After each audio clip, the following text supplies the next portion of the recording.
All right, welcome to the last section of activity 14.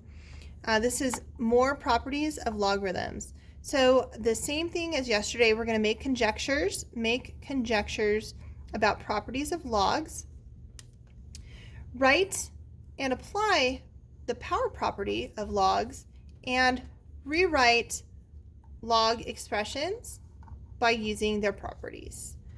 So we're going to make a conjecture about the property of logs that relates to this property. So when we're raising a power to a power, we multiply that property. So I think that if I have something like log of 3 to the second, that I'm going to be able to multiply these and make them powers. So I believe that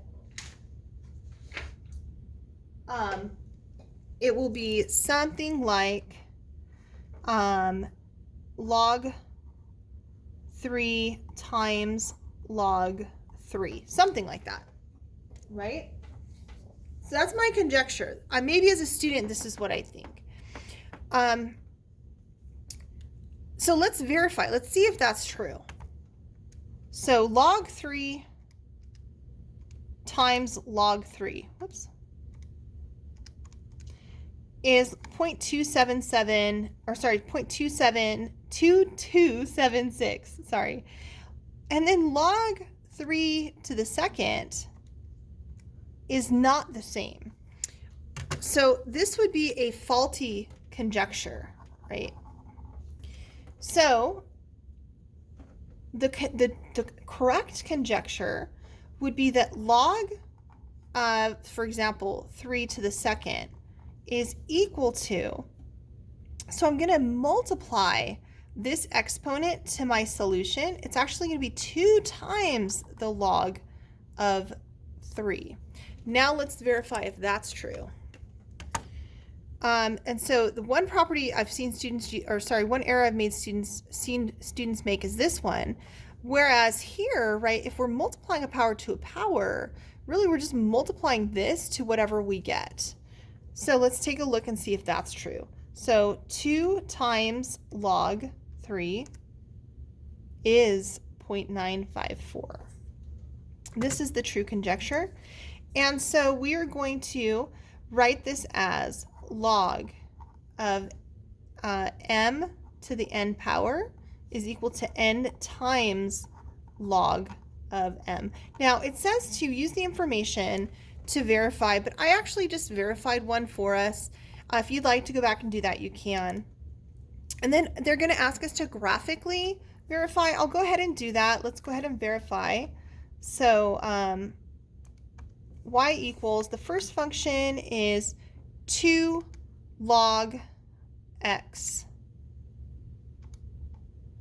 And then delete the rest of this off. And the second function is log x squared.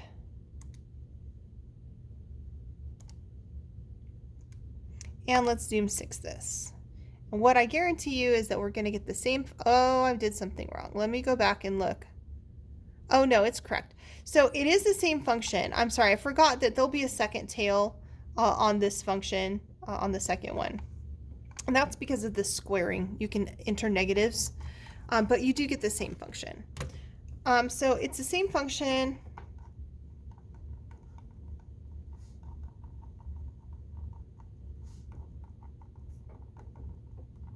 except that the x squared one can have negative x values. So remember we talked about one of those rules of the definition of a log. It says that log base b of y equals x, and we said y has to be a positive number, and so it has to be a number greater than 0.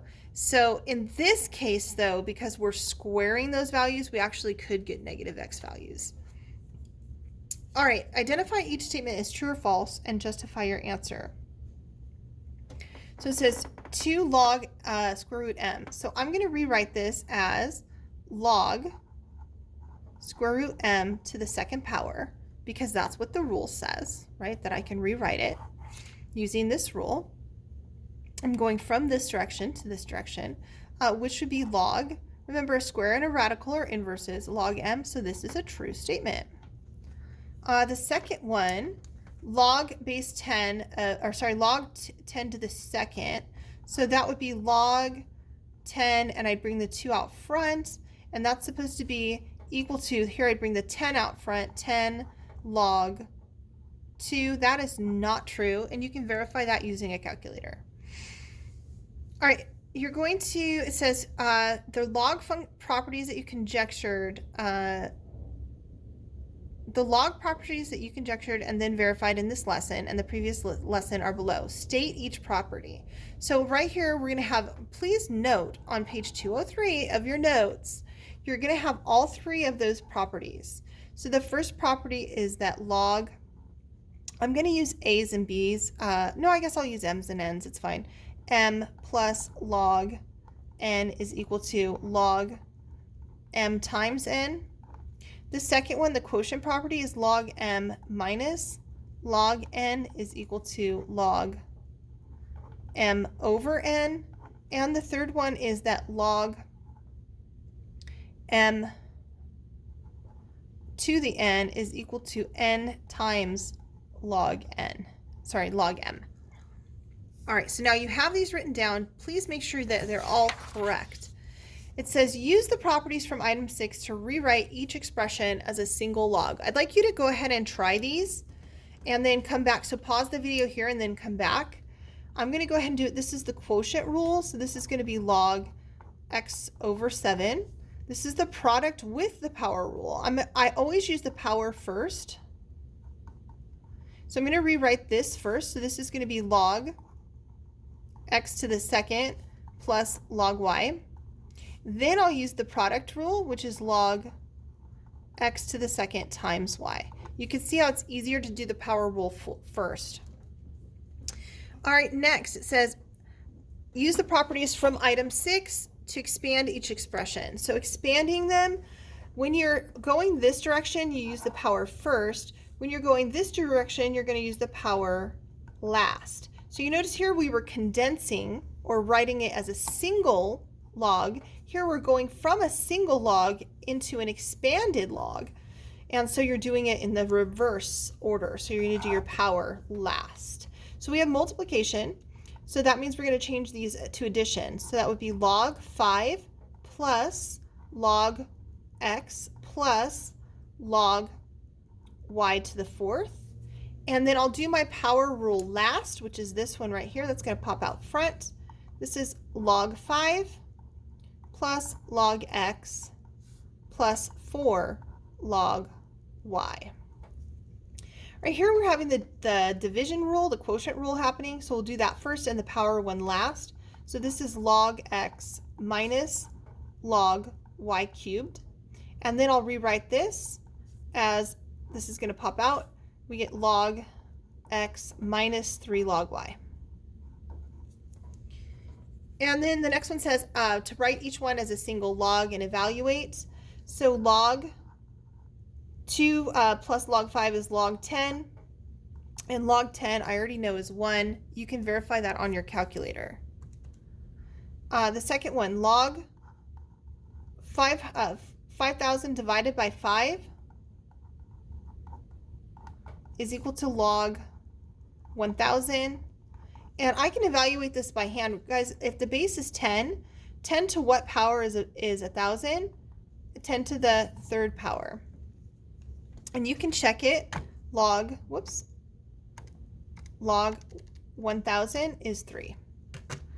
And then finally, this one would be log 25 plus log 4, which is, remember to do your power rule first, which is log 25 times 4, which is 100.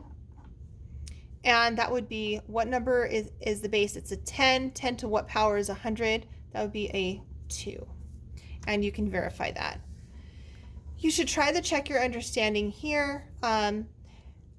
So explain why log of a plus 10 does not equal log a plus 1. And then also explain why log of negative 100 is not defined.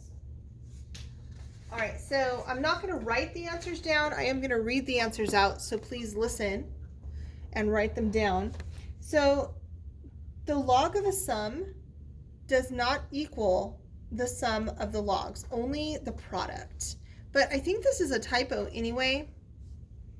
I think this is supposed to be a 10 right here, because that doesn't even make sense. That should be a plus 10. And then finally, number 11, log negative 100 is not defined. So the reason is, if we use the hook rule, right, the definition of a log, I'll just put log base 10, say negative 100 equals some x value, right? And I use that hook method. 10 to what power equals negative 100? There's no power where this will be true.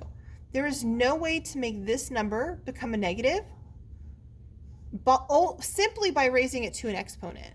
So that is why it is not true. All right, guys, that is all of activity 14. We're done. We're going to have a embedded assessment coming up pretty quickly. So if you have any questions on logs, you really should come and see me, and have a good evening.